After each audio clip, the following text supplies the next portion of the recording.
இன்றைக்கி ராஷ்டிரபாஷா பாட்டிய புஸ்தகத்திலிருந்து paper first பாக 3 ஏகாங்கி பார்க்கலாம். இதில் மொத்தம் 5 கொடுத்துருக்காங்க. இதில் பவுக்கி விதா ஆல்ரெடி நம்ம பார்த்துருக்கோம். அடுத்தது ரீடு கி ஹட்டியும் பார்த்துருக்கோம். அதில் இருக்கிற பாத்திர பரிச்சயம் பார்த்துருக்கோம். ஜீவன்லால், ராஜேஸ்வரி பார்த்துருக்கோம். ரீடு கி ஹட்டியில் உமா பார்த்துருக்கோம். இப்போ கோபால் பிரசாத் பார்க்கலாம்.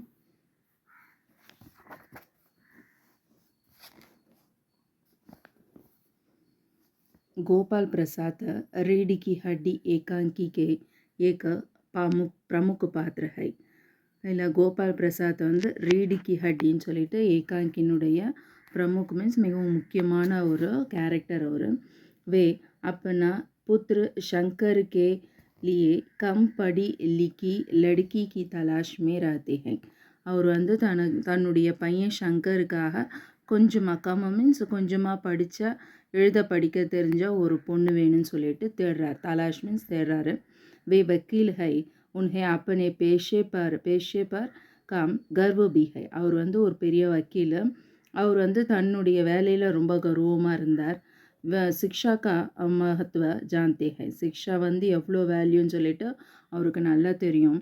லேக்கின் ரூಢிவாதி விசாரவாதி வியக்தி ஹை. ஆனால் அவர் ரூಢிவாதி மீன்ஸ் முற்போக்கு சிந்தனை உள்ள ஒரு மனுஷர் அவர். इसलिए अपने बेटे शंकर का विवाह कम पढ़ी लिखी लड़की से करना चाहते हैं. அதனால் அவர் என்ன பண்ணுறாரு, தன்னுடைய பையனுடைய கல்யாணம் கொஞ்சமாக படித்து எழுத தெரிஞ்ச ஒரு பொண்ணோடு தான் கல்யாணம் பண்ணணும்னு சொல்லிட்டு நினச்சிட்டு இருந்தார். வே ஏக சதுர் வியக்தி ஹை. அவர் நல்ல ஒரு டேலண்டான பர்சன் அவர். इसलिए चतुर्हीनम पुत्र का विवाह कम पढ़ी लिखी லடுக்கி சே கர்னா சாத்தே தே. அதனால் அவருடைய பையன் எப்படிப்பட்டவன்னா டேலண்ட் ஒன்றுமே கிடையாது. அதனால் அவர் என்ன பண்ணுறாரு, அந்த பையனுக்கு கொஞ்சமாக படித்து எழுத தெரிஞ்ச ஒரு பொண்ணு கல்யாணம் பண்ணி வைக்கணும்னு நினைக்கிறாரு. தாக்கி விவாह के बाद लड़के के प्रति लड़की अपनी आवाज़ ना उठाए. ஏன்னா கல்யாணத்துக்கு பிறகு அந்த அந்த பையனுக்கு எதிர்த்து எந்த ஒரு பேச்சும் பேசக்கூடாது அப்படின்னு சொல்லிட்டு அவர் என்ன பண்ணுறாரு, கொஞ்சமாக படித்த பொண்ணாக பார்க்குறாரு. ஜப் வே உமா கோ சஷ்மா பஹன்னே தேக்தே ஹை. எப்போ உமா சஷ்மா மீன்ஸ் கண்ணாடி போட தெரிஞ்சுதோ அப்போவே ஷங்கா கர்த்தே ஹை. அவருக்கு ஒரு டவுட் வந்துடுது. ஷாயத் உமா படி லிக்கி ஹோ. உமா நல்ல படித்த பொண்ணாக இருக்கணும் அப்படின்னு நினைக்கிறாரு. ஸ்வராம் ஸ்வரூப चश्मा पहनने की वजह बताते हैं तो संतुष्ट हो जाते हैं. ராம் ஸ்வரூப் என்ன பண்ணுறாரு, சஷ்மா எதனால் போடுறா அப்படின்னு சொல்லிட்டு அதற்கான காரணத்தை சொன்னோன்னே அவர் ரொம்ப சந்தோஷமாயிடுறாரு. अंत में जब उमा के मुँह से शंकर के चरित्र के बारे में जानकारी उन्हें मिलती है. லாஸ்ட்டில் உமா தன்னுடைய வாயால் சங்கர்னுடைய கேரக்டர் எப்படி அப்படின்னு சொல்லிட்டு சொல்கிறாங்க. तब बेटे का समर्थन करते हैं. சரி, அவர் करते हुए உமா पर अपना क्रोध उतार देते हैं. தன்னுடைய பையன் மேலே என்ன ஒரு தப்பு இருந்தாலும் சரி அதை அவர் ஒத்துக்கல.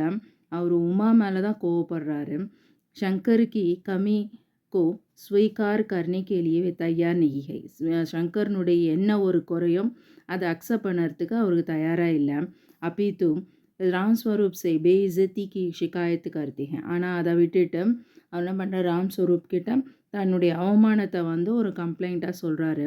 இஸ் தரஃப் கோபால் பிரசாத்துக்கோ பட் போலே लालची और स्त्री पुरुष की समानता में अविश्वास रखने वाले व्यक्ति के रूप में चित्रित किया है.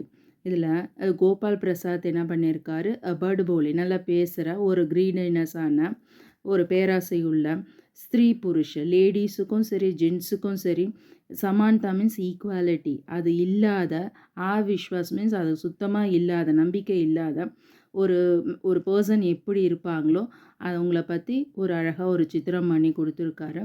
கோபால் பிரசாத் ரொம்ப ஈஸியான ஒரு கேரக்டர் தான். லாஸ்ட் வீடியோவில் நம்ம உமா பற்றி பார்த்துருந்தோம் கேரக்டரை. இப்போ கோபால் பிரசாத் இதுவும் ஒரு தடவை ரீட் பண்ணி பாருங்கள். நான் டவுட் இருந்தால் எனக்கு கமெண்ட் பண்ணுங்கள். தன்யவாத்.